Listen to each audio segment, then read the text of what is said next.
It's about progress. It's not about perfection. But my first guest today believes that New Year's resolutions are like commandments from the Lord. Once you have broken them, you are condemned to hell. He is my friend, and he is my Fox and Friends co-host, and he is Pete Hegseth. Story number one, Pete Hegseth. What's up, man? I mean, what's going on? That is, you want me to give you my analysis of what you just unveiled there? What you just of course. provided your audience. If you break down those 5 categories, I was thinking about it as you were saying it. So you're succeeding on the 2 things that help you, right? You like to read books. That's right. I thought about this today. Okay. Things are going real great for Will Cain in 2024. But if you are a friend of Will Cain, if you if God was hoping to meet you an hour and 15 minutes earlier in the morning, or if your family wanted to be with you during dinner, they're all blocked out in 2024. So I will note, I think I called it. I mean, we could roll the tape anytime we want, but my prediction was there's absolutely zero chance you get up an hour and 15 minutes earlier. And zero chance that you text these nebulous friends that you want to stay in touch with forever. So importantly that you want to text them. So I love your transparency and I love you for it. And you are right. You didn't even know how many resolutions you made in 2023. You said 12. Okay. I knew you had 20. Okay. You didn't even know. So you're not just a volume shooter. You are like, I don't even know. You're like the Denver Nuggets in the 80s. Shooting, I'm an NFL quarterback with a short memory of my failures. I'm ready for the next play. Okay. I'll take that. By the way, your analysis, first of all, you're wrong in that just because I'm not getting up early now this week on the launch of the Will Cain Show doesn't mean that I won't start getting up early next week. I'm setting my new rhythm, Hegseth. But your analysis on the ones that I have succeeded at are the ones, yes, that in a very gratuitous or complimentary way, you could say, are the ones I control, but I actually control them all. So they're the ones that benefit me. Yes, not my relationships with God, my family, or my friends. I just love that you're aware of it, and it's cool. I feel like the start of your new show would be the perfect week to start your new rhythm and get up earlier. It's an amazing justification for it. But you do you, man. You volume shooter, just keep going. I think you should add 5 more resolutions in February. You should add 5 every month. You dump the old ones that you're not doing and just create new ones. I like that. Well, let's point out to the audience that you're succeeding. Your only real resolution was to drink more cranberry juice. And every time I turn up, you're drinking more cranberry juice. I got 2 bottles of cranberry juice empty in the garbage can in the other room. And I'm doing pretty good. The less booze thing is not working out for me. But I'm not biting my nails, which is pretty nice, which means I have another 45 minutes in every day to actually do something productive. And the Bible study thing's going great. It is. It's amazing. I could talk to you about that for the whole hour. Maybe we'll come back and talk about that for the full hour, because when you actually dive into the Word of God, it's insane. But that's a whole nother day. Well, I'm glad your Bible study and your spirit and your soul are in good shape, and I'm glad, due to cranberry, your urinary tract is tip top. So it's about right. All right, I want to start here with you, Hegseth. Vice President Vivek Ramaswamy. Vivek went on stage with Donald Trump, and he gave a full-throated endorsement of Trump, and he's now subsequently gone on many programs and asked for Ron DeSantis and Nikki Haley to drop out. From the beginning, Vivek was philosophically in the MAGA camp. I think there were very legitimate questions about the mission and the goal of his campaign. What was he hoping to accomplish? You and I on Fox and Friends Weekend did an off the wall on the role of a vice president. And I think, we both agree that maybe historically, prior to Trump, the role of a vice president was designed to deliver an electoral victory. I don't think a vice president does much to swing the popular vote, but they can deliver a state. The idea was to pick somebody from a swing state, a purple state like Ohio, and say, put them on the vice presidential tickets, and that person would deliver a necessary state. That's not really what Trump did with Pence. And so I'm curious, as you look at Vivek, I'm not sure that he delivers anything to Trump electorally, but that might not matter when you think about who Trump might pick for vice president. It's been really interesting to watch Vivek on stage. And I'll get into that in a moment because he's such an effective communicator. So as with most things, Trump kind of throw the rule book out, except in 2016, Trump picked Pence not because of where he was from, but because of what he represented to the base and the country. He represented a consistent conservative over decades when there were a lot of questions amongst Republicans about where the core of Donald Trump was, right? And so Pence solidified that in the view of conservatives, which was really important in garnering and gathering. So that was actually a very conventional pick for him. I remember people look around and be like, Mike Pence, the most boring, straightforward guy in the world. Like, you needed that with the hurricane of Donald Trump. Totally different in 24. And I think in watching the two of them on stage, I'm looking up because I was just seeing a clip of it here, because you are live on the Will Cain Show. And so I'm watching live news in real time as well, just letting everybody know that. And you should check him out every day at noon Eastern on the Will Cain Show, in case you're watching this on tape. It's not that Donald Trump looked uncomfortable on stage, but it almost looked like he had a peer up there, and you had Ramaswamy talking his campaign talk and his movement, which is the MAGA movement, which he says just isn't just Trump's movement, it's both of our movement. And of course, that's true, and Trump says that. But do you think Trump really wants to hear that it's our movement when he believes it really is something he started? And yes, we're all a part of it, but I just think there's too much there in Vivek. I think he would be the heir apparent to Trump on day one of his presidency, and that's the last thing Donald Trump wants, is the conversation. And I'm not just saying that because he's got a big ego. Saying that because he's got a lot he will want to accomplish, and he'll want the spotlight on that, not on what happens in 2028 and who the standard bearer is. So when I look at the criteria, it's not geography, it's not shoring up a conservative base, it's who's someone who can add value in a general election where you're going to need independent voters, and then who's someone who's not going to immediately overshadow in the conversation of 2028. That's what I'd look for if I was surrounding Donald Trump right now. Where does that take you? Who would you pick for VP? The name I would pick right now, which is Tulsi Gabbard, because I think she checks both of those interesting boxes. She left the Democrat Party. She became an independent. She's anti-woke, anti-war, doesn't buy all of the climate garbage. Some of the social issues would take massaging with the status of the current Republican Party. But if Roe v. Wade is a bad general election issue for you, she's a pretty interesting pick to continue to soften that inside the White House, because you've already overturned Roe v. Wade. So what else do you have to show? And then she's not going to be the Republican nominee in 2028. So that conversation kind of stops right there. That's my thought. That's what's really interesting about that, Pete, is it's the opposite of 2016.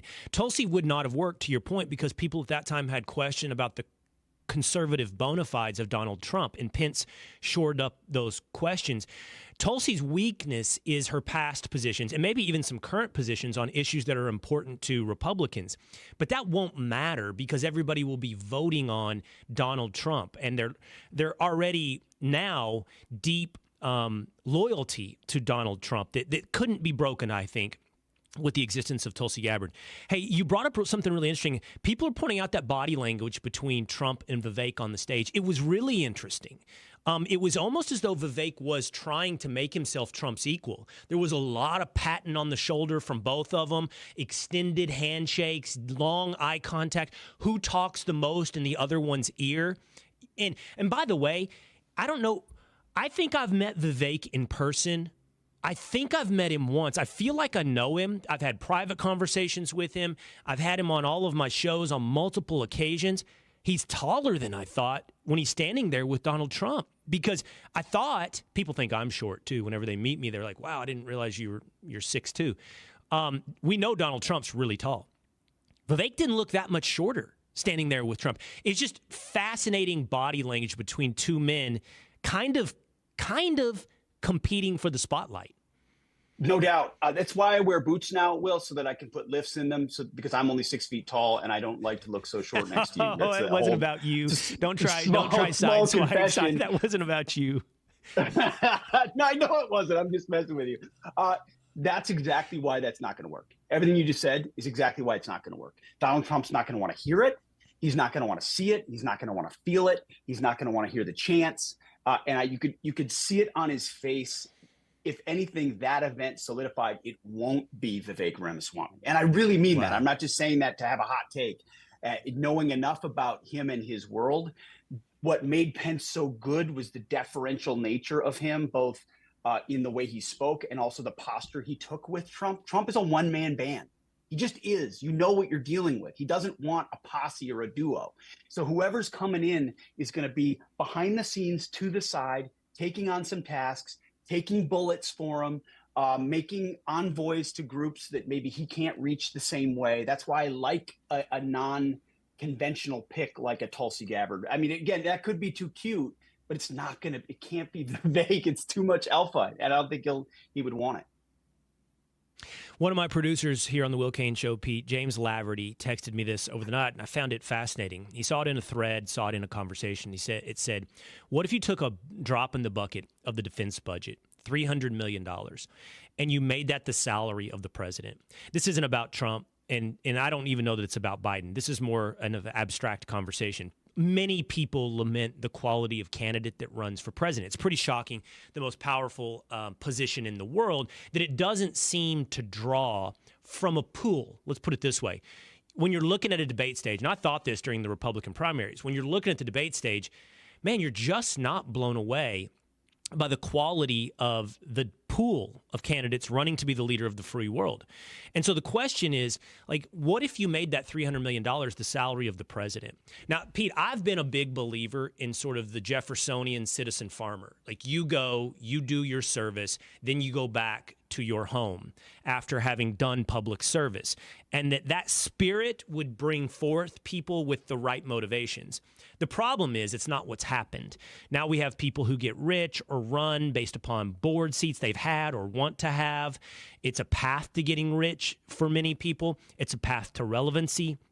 I'm just curious, I want to know your thoughts. If you made the benefit so clearly a mercenary-like, huge financial benefit to the individual, would you get a higher quality of pool? Like, and by the way, then we have to define what it means to be higher quality, but would you get, I'm not saying this guy should be president, but like a guy who's in the public eye right now is Bill Ackman, right? And he's pushing back on DEI and taking on Harvard. And he's worth, is Ackman billions? I think he might be billions. But whoever it may be, people who've achieved the top of their profession would then be incentivized in a way like, well, this is not a complete loss of my time. And maybe for some, it's a huge benefit. I don't know. What do you think? Do you think we'd get better or worse presidential candidates with $300 million? Great question. I want to hear what you think about it. I'll try to keep it brief. By the way, it would add huge power, even more power to incumbency, by the way, which is a side effect of it. So you're going to get longer candidacies because people won't want to leave this job that makes a lot of money, and they'll have more money at their disposal to keep that job. So it does the election become even more high stakes. That's a small thing. It's not a small thing. It's actually a big thing, but not central to the question per se. I think you get technically more competent people who know how to do things, have built things, and know how to run things.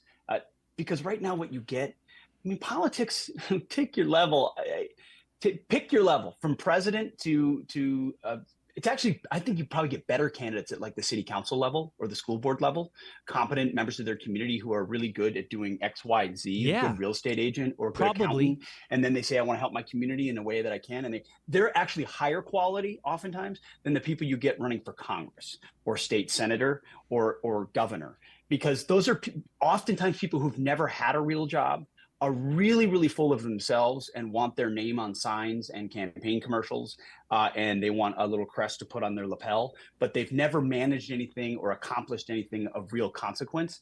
Oftentimes those people at least have a point of view that I like, but they usually have a core that is empty and they're not competent. And so I guess if I had to weigh in on it, I'd say pay them at this point and let's get some really quality people.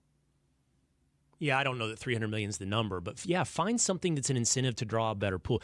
But the only thing I would say about that is your point on the city council works the opposite in that I agree with you. You probably have a higher quality of candidate at city council or school board, probably, than you do at state representative, because I think the state representative's motivation is career ambition. I want to parlay this into a bigger office where I think the city councilman or the school board member is probably there more out of public service. Like, it doesn't seem like a stepping stone. It's a side job that reflects your investment in your community. All right, I want to move on to this. I'm curious where you are on this. The Cowboys-Packers game drew 40 million people. The college football playoff drew 23 million people. The Chiefs-Dolphins on Peacock that everybody's very upset about because you had to subscribe to Peacock and stream it did 23 million people. Of the top 100 broadcasts of 2023, I don't remember the exact number, but I think it was something like 90 were NFL games. Like 6 were college football games, and the Oscars, a political debate, filled out the 100. Why do you think, look, you grew up in Minnesota, you're a huge Vikings fan, you're not a huge college football fan, so your perspective's kind of interesting on this. Why do you think the NFL is so much more popular than college football? It's a great question. I'll tell you why I think it is. Because it's much easier to be an NFL fan than it is to be a college fan. That's number one.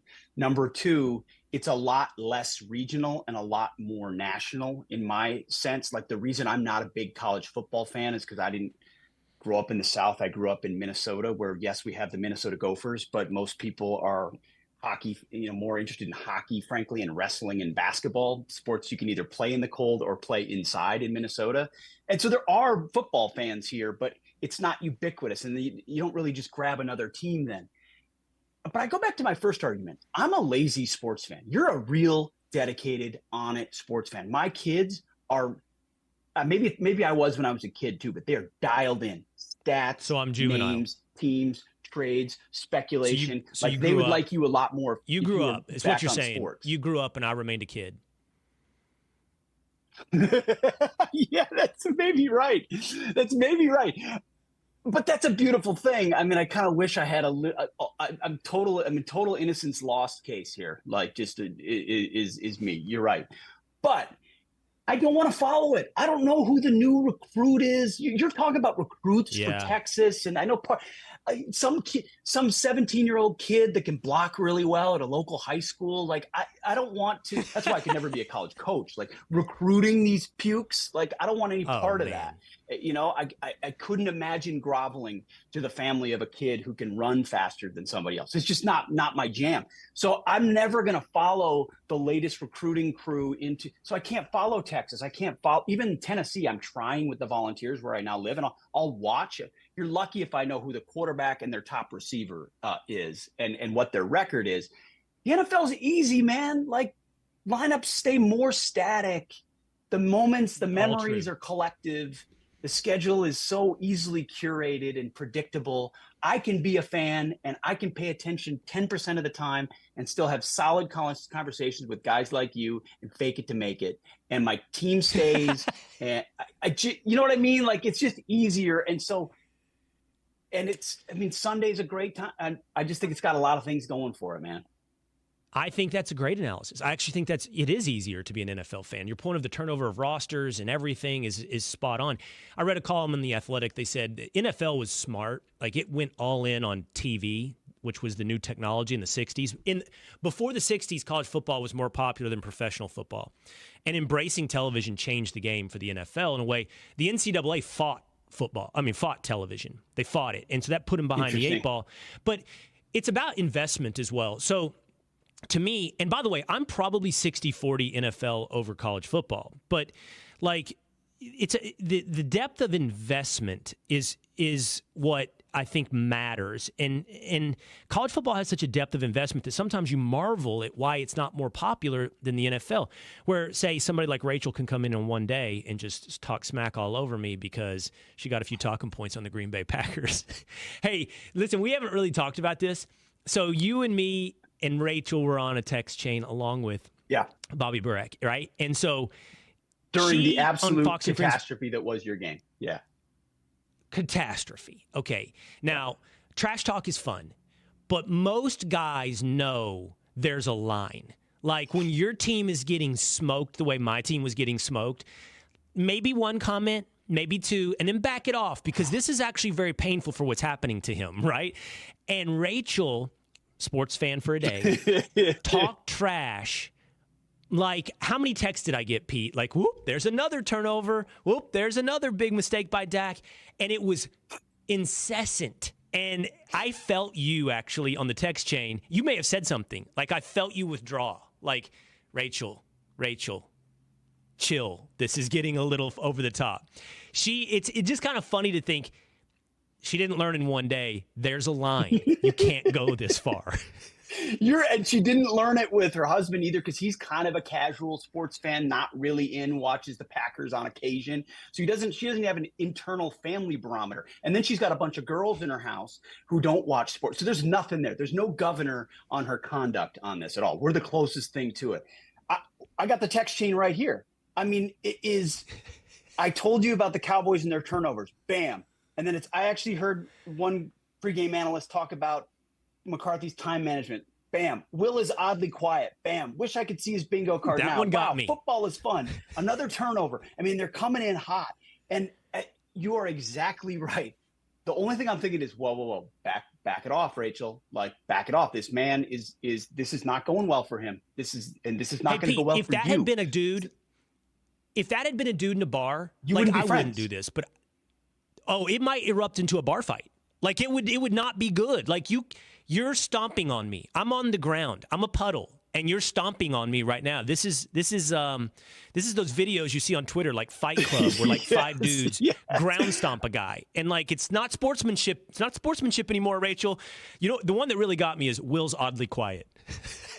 Will is oddly quiet. To which 2 texts later from her, I wrote, Rachel carelessly pouring salt in the wound. Will not soon forget. Makes for good TV. And then she wrote another touchdown and another touchdown. And I wrote, careful. He's on suicide watch now. Like, I'm trying to help. I'm not texting you on the side. You know, I'm not giving you. We didn't text on the side. Too many of these moments. She gets a mulligan, but we really should revive this football course we told her we would give her, which I didn't realize would include being a fan, not just the X's and O's, but she has no idea. Right. Yeah. All right.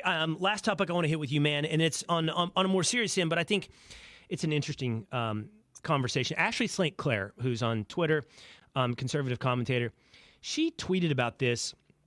I found this really fascinating. There was another guy who said, his name's Matt Van Swole. Okay, he said, super hot take.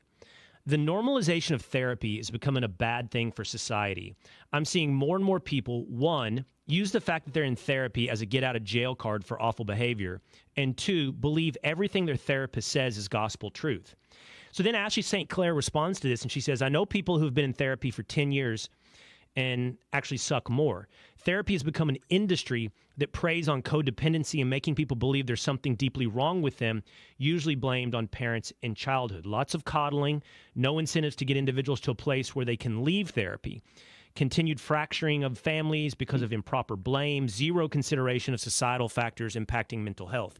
You know, mental health has been a thing, Pete, that so many people talk about. And I have seen so many people advocate for therapy. I'm not here to say therapy is worthless or stupid. And in fact, one of the reasons I wanted to bring it up with you is you're a vet, and we know about PTSD, and we know about therapy when it comes to a lot of vets and the value of therapy. But at the same time, I think these two are on to something. I do think it's an industry that doesn't want to solve itself. Hourly fees don't stop, or they stop when you get better, right? And so it's like this cycle of continued, I think the word was right, codependency and continuous depth of exploration. And I think that they're on to something where it's like, this is not good, this long-term investment in therapy. Yeah, I think you're spot on. I think we're probably the same way. We didn't grow up in really a therapy culture. Like, I don't think I knew anyone that was going to therapy. It wasn't something that was talked about. And there are portions of the regions of the country and societal classes where like therapy is just a given. Like, everyone's going to therapy and everyone's talking to somebody and everyone's working through their problems. It was not something I remember meeting kids in college who were just openly talking about being in therapy. And I was like, well, first of all, why are you? Second of all, why would you tell me that? It's not something to like share. If you're working through some demons, like, I got it, just do it over there. I think I don't know the specifics, the efficacy, I've never been through individual therapy. I've been to couples therapy. That didn't work very well. And but very reluctantly, like, I don't want to do this. There's a reason, Will, every Sunday, at the end of the show, I say go to church, because that is the closest thing to therapy that I have. And it is a reminder to myself to get my ass in a pew and to sit there and submit to a higher authority, because I don't have it in me to live life the way I ought, that I am a sinner saved only by grace. And only by surrendering to that do I have a fighting chance to beat back the demons. And yes, some of that is military related and PTSD, but you talk about the codependency. There's a whole, we could have a long conversation about the veterans industrial complex and how not fixing vets is a business too, and an identity for vets who permanently deal with post-traumatic stress disorder that is a justification or a rationalization for any number of avenues of conduct, much of which could be addressed and could be solved, but isn't, because it's continually perpetuated. So you could see I think you see the same problem in a lot of different places, because there's reasons to make excuses for yourself and then resources given that end if that is actually fixed. And all of it is window dressing for a culture that's godless and empty and bureaucratic and static, and just so you're trying to just glean little portions of truth out of secularism, when what I'm learning more and more each day is like the beginning of a wisdom is fearing God and understanding where you fit in the universe in that relationship, and then you can start to know God and know who you are, which is the questions we're supposed to be asking in life. And you don't get any of that in therapy, where you're just talking about how each other feels. I know the worst decisions I've made in my life are largely based on feelings. How do I feel? Am I happy? Am I sad? Those are really tepid and weak emotions that it take a lot of time to train. So I love what they're analyzing. I don't know it very well, but there's no doubt there's truth to that. So good, man. So good what you just said. I think you're exactly right. Look, I advocate for self-reflection. I told you I want to get up and I want to spend a little extra time. And I meaningfully say these words. I say quiet time, meditation, and prayer, because I think all of those have value, almost independently. But I think this idea, I think therapy has become the secular church pew. I think you're right. I think that you're looking to replace something that you've lost in meaning and purpose, that was previously found in the Judeo-Christian religious, or it doesn't have to even be Judeo-Christian. I think it is everywhere. Yeah. It permeated society. It was the base. I don't want to like idealize everything about 1776 or that time frame per se, but like most of the last, say, 1,500 years were centered around an understanding that we are Christians and this is what we believe and this is how we conduct ourselves and our business. If you want to confront someone, you need 2 witnesses. That's what Jesus talked about. I mean, the jury pool comes from 12, which is the disciples. Like all of these, it was the coherent nature of who we were. If you were the drunkard, you were ostracized. First, you were confronted, your family, and then the congregation dealt with it. And if you had to, the authorities dealt with it. You know what I mean? You were shamed. All of that was part of who we were, and it's all gone. So we're looking for answers somewhere else. So good, man. So good. We can joke about cranberry juice, and you can teach me about theology at the same time. I hope to have him on this program on a regular basis. I will be seeing him, as will you, on Saturday and Sunday mornings on Fox and Friends. You can catch him on Fox Nation, where he leads all of our Fox Nation election coverage. He's my friend. Appreciate you, buddy. Pete Hegseth. Love it, brother. Anytime. We'll see you soon. All right. Take care.